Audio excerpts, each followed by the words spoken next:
एकमेकाला आनंदाने भेटतो, बोलतो एकमेकांशी आणि परमेश्वरावरती आपला भार टाकतो, प्रार्थना करू लागतो, देवाच्या वचनाकडे कान देतो. एक गोष्ट आम्ही इथून घेऊन जातो, ते म्हणजे येशू ख्रिस्त जो स्वर्ग सोडून पृथ्वीवर आला आणि तो इम्मानुएल आम्हामध्ये राहण्यासाठी आलेला आहे आणि तो इम्मानुएल आमच्यामध्ये घेऊन आम्ही घरी जातो. Praise the Lord. म्हणून दावीद राजा म्हणतो स्तोत्र 122 मध्ये, माझ्या कानी एक आवाज आला.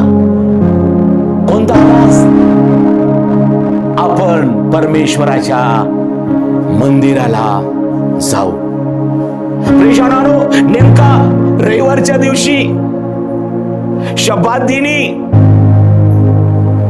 आमच्या कानावर असंख्य आवाज येतात. इतर दिवशी येणार नाहीत, पण रविवार उजाडला की अनेक फोन येतात. येणार काय? कुठे? आम्ही फिरायला निघालेलो आहे. येता काय? कुठे? इकडे एक आज कार्यक्रम आहे. येता काय? कुठे? आज जेवायला जाऊया.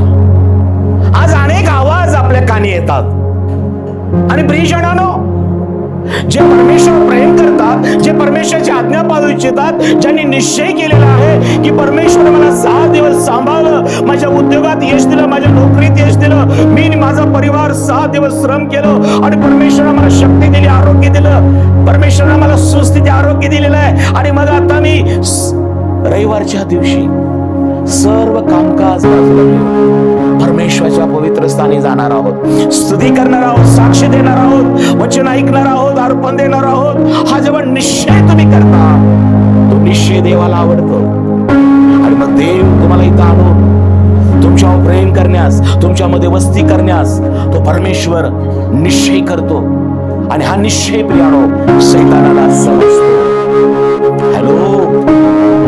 आणि त्याच वेळेला ज्या वेळेला तुम्हाला आशीर्वाद मिळण्याची, आरोग्य मिळण्याचं, देवाचं दर्शन मिळण्याची वेळ असते, देवाचा एक नवा अभिषेक, देवाची एक नवीन भविष्यवाणी तुमच्यासाठी येणार असते, देव नव्या मार्गामध्ये, नव्या योजनेमध्ये तुम्हाला नेणार असतो, तेव्हा सैतानाचा आवाज काही लोकांच्या द्वारे, आपल्याच लोकांच्या द्वारे, मग मित्र असतील, मैत्रिणी असतील, नातेवाईक असतील, कामाच्या ठिकाणचे आवाज देतात, आपण इकडे जाऊ, आपण तिकडे जाऊ.